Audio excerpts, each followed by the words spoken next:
नमस्कार मैत्रिणींनो. आज आपल्याला बनवायची भगरीची भाकर. तर भगरीची भाकर बनवण्यासाठी इथं मी 1 वाटी भगरीचं पीठ घेतलं आहे. तर आता आपल्याला काय करायचे माहिती आहे का, भगरीची भाकर थापून घ्यायची. तर आता आपण काय करू, भगरीची भाकर थापून घेऊ. तर मी इथं काय केले, थोडंसं कोमट पाणी केलेले. मग ते कोमट पाणी आपल्याला याच्यात टाकून घ्यायचं.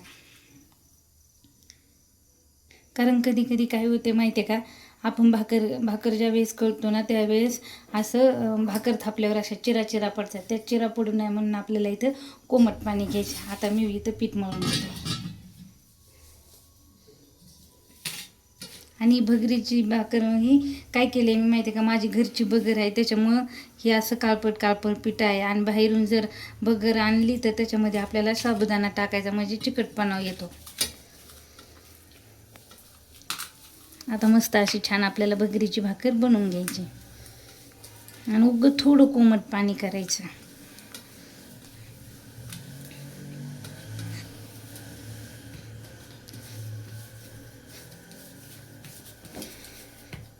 मस्त असं छान मळून घ्यायचं. आणि इथं वरती मी अगोदरच तवा ठेवलेला आहे तापायला. आणि या भगरीच्या भाकरीसोबत आपल्याला मस्त छान अशी आमटी बनवायची. आमटीच्या ऐवजी तुम्ही ठेचासुद्धा खाऊ शकतात करून.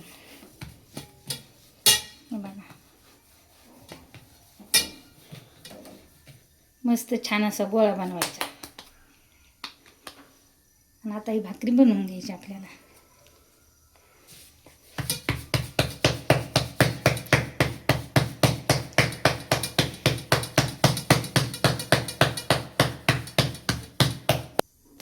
तर हे बघा किती मस्त छान भाकर आली. याच्यात साबुदाणासुद्धा मी टाकलेला नाही, फक्त कोमट पाणी करून घेतलं आहे.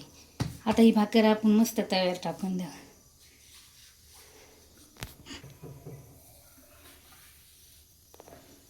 आणि 2-1 मिनिट त्याला तसंच ठेवायचं.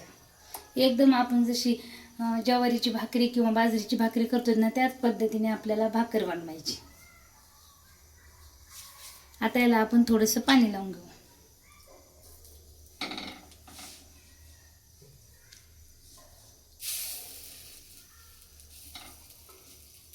आणि भाकर ना मस्त अशी नरम सुद्धा राहते, कोरक सुद्धा. फक्त आपल्याला त्याच्यामध्ये गरम पाणी करून टाकायचं. गरम पाणी नाही केलं की मग आपली भाकर 1-2 तासांनी लगेच अशी वातड होऊन जाते. आता याला 5 मिनिट असं ठेवून द्यायचं. आपल्याला छान अशी परतून घ्यायची. नंतर आता हे बघा मस्त अशी आपल्याला आता भाकर पलटून घ्यायची.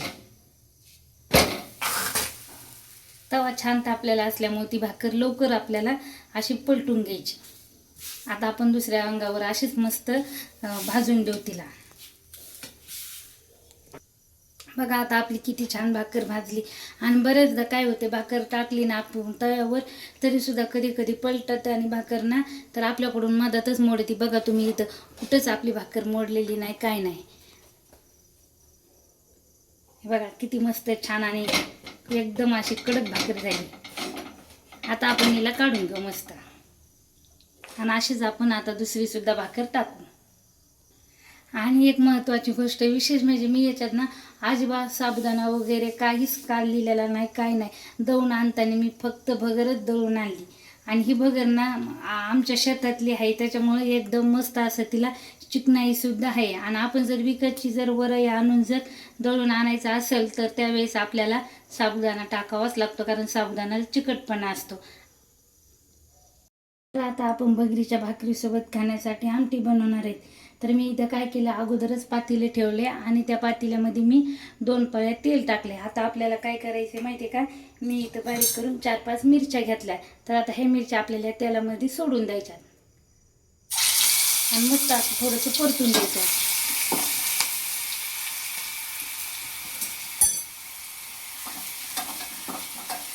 आणि आपल्याला शेंगदाण्याचा कुटाणा अगोदरच आपल्याला शेंगदाणे भाजून घ्यायचे, म्हणजे आमटी एकदम चविष्ट लागते. आणि छान याला असं थोडंसं करपूस भाजून द्यायचं.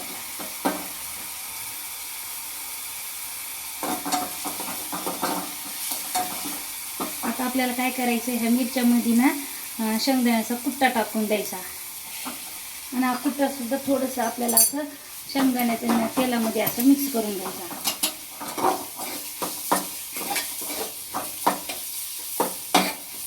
आणि मिक्स झाल्याच्या नंतर आपल्याला पाणी टाकून द्यायचे. तर मी काय केले, मिक्सरच्या भांड्यामध्ये बारीक केलं होतं ना, तर ती मिरची वाया जाऊ नये म्हणून मी त्याच्यामध्येच पाणी टाकले. आता हे पाणी मी टाकून देते. आणि आपल्याला जेवढी आमटी लागेल ना तेवढं आता आपल्याला आपल्या याने पाणी घ्यायचं. आता आपल्याला चवीपुरतं मीठ टाकून घ्यायचं आहे. आणि मस्त छान आता हिला फुगेपर्यंत आपल्याला असं ठेवायचं. जास्त सुद्धा उकळून द्यायची नाही. उकळून दिलं ना तर काय होते माहिती आहे का, साईडला आपलं पूर्ण ते शेंगदाण्याचा थर लागतो. मग ती जास्त उकळून दिली की लय चव येत नाही. त्याच्यामुळं आपल्याला फक्त फुगेपर्यंतच ठेवायची. आणि मस्त छान अशी घट आमटी झालेली बघा. आणि ही भाकरीसोबत खायला लय भारी लागते. तर मैत्रिणींनो, आता बघा आपलं मस्त असं एकदम रेडी फ्राईचं ताट झालेलं आहे. तर इथं मी आमटी घेतली, कैरी घेतली आणि 4-5 अशा तव्यावर मिरच्या घेतल्या आता परतून. तर आता काय करा माहिती आहे का, तुम्ही सुद्धा असंच मस्त घरी बनवा आणि एकदम एकादशीच्या दिवशी आनंद घ्या खाण्याचा. असेच नवनवीन व्हिडिओ पाहण्यासाठी आपल्या चॅनलला शेअर, लाईक आणि सबस्क्राईब करायला विसरू नका. आणि ही रेसिपी कशी वाटली ही मला कमेंटमध्ये नक्की कळवा. धन्यवाद.